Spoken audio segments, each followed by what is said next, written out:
أعوذ بالله من الشيطان الرجيم. بسم الله الرحمن الرحيم.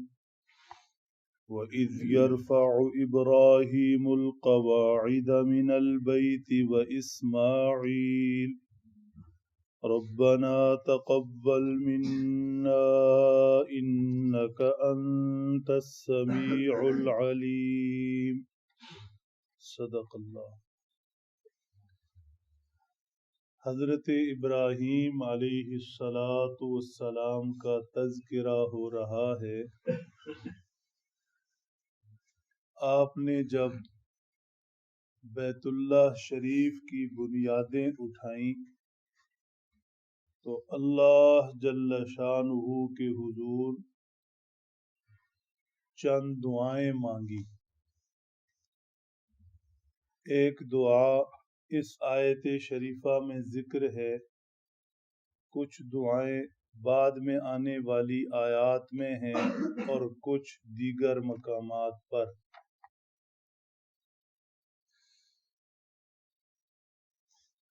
عمل کے وقت حضرت ابراہیم علیہ السلام کا ساتھ ساتھ دعائیں کرنا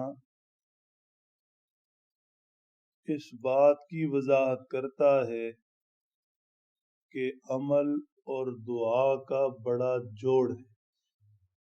عمل اور دعا کا بڑا جوڑ ہے. ایک حدیث پاک میں ارشاد فرمایا گیا، الدعاء مخ العبادہ، دعا عبادت کا مغز ہے. اب ہم غور کر لیں کہ عبادت ہماری کیسی ہے اور اس کے بعد دعا کا اہتمام کتنا ہے. بغیر مغز کے کوئی انسان بادشاہ کا ہو، وزیر اعظم کا ہو یا کوئی اور کس کام کا ہے. اور اگر مغز میں ہلکی سی خرابی بھی آ جائے پھر بھی مصیبت ہے. تو ہمیں خوب غور کرنا چاہیے کہ ہمارا کسی بھی عمل عبادت کے بعد دعا کا اہتمام کیسا ہے اور کیسا ہونا چاہیے. ایک حدیث پاک میں دعا کو ہی عمل فرمایا گیا، عبادت فرمایا گیا. الدعاء هو العبادہ. آپ علیہ السلام نے فرمایا دعا ہی عبادت ہے، یعنی دعا بذات خود عبادت ہے. ایک تو ضرورت ہے، ضرورت ہوئی ہماری کہ ہم نے اس میں اپنی ضرورتیں مانگنی ہیں، اور ہماری ضرورت کے ساتھ ساتھ بذات خود عبادت ہے.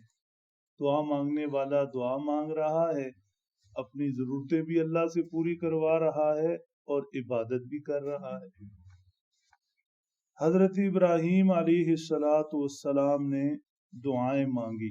دیگر حضرات انبیاء کرام کی دعائیں بھی قرآن پاک میں ذکر کی گئی ہیں. یہ نبوی دعائیں عموماً ہمارے لفظوں میں کی گئی دعاؤں سے بہت بہت بہت افضل ہے.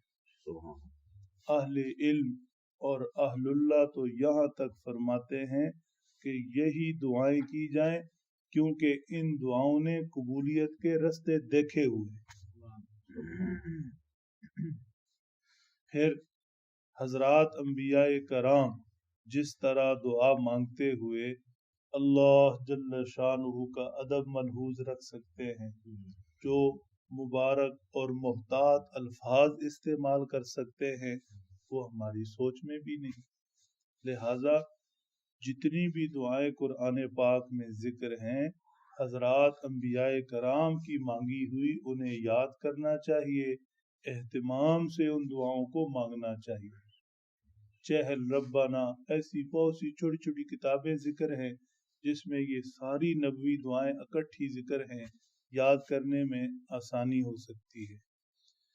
حضرات انبیاء کرام کا اللہ جل شانہ سے مانگنا انسانیت کو یہ بھی سمجھاتا ہے کہ بندہ ہے مانگنے والا، محتاج، اور اللہ ہے بے نیاز دینے والا. جب اللہ کے معصوم اور پاک پیغمبر علیہ الصلاۃ والسلام اللہ سے مانگ رہے ہیں، بار بار مانگ رہے ہیں، تو ہم جیسوں کو کس قدر زیادہ ضرورت ہوگی۔ اس آیت شریفہ میں جو دعا فرمائی وہ بھی انتہائی قابل غور ہے۔ 3 لفظ ہیں، ربنا تقبل منا، اے اللہ یہ جو عمل آپ کے حکم اور توفیق سے کر رہے ہیں آپ اسے قبول فرما لیں، آپ اسے قبول فرما لیں۔ 2 چیزیں ہیں یہاں، ایک چیز یہ ہے کہ عمل سے زیادہ قبولیت اہم ہے، عمل سے زیادہ قبولیت اہم ہے۔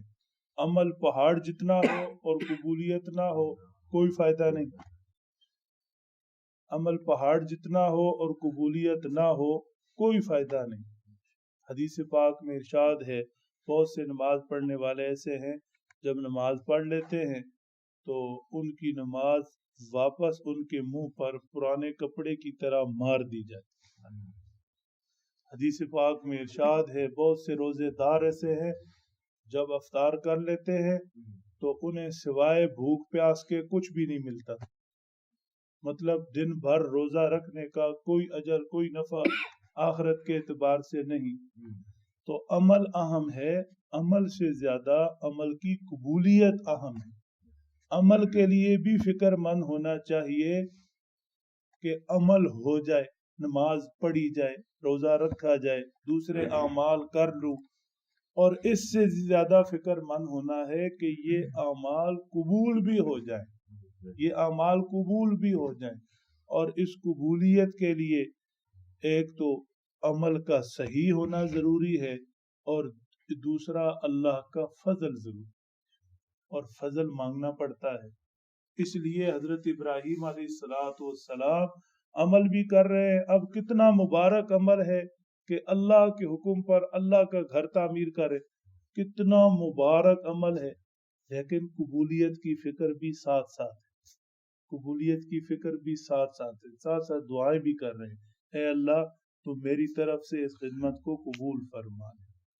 اور دوسرا مطلب یہ بھی ہے کہ دعائیں اصل بعد میں ہیں، ان دعاؤں سے پہلے یہ دعا ہے کہ اے اللہ میں جو آپ سے مانگوں آپ میری دعاؤں کو قبول فرما لیں۔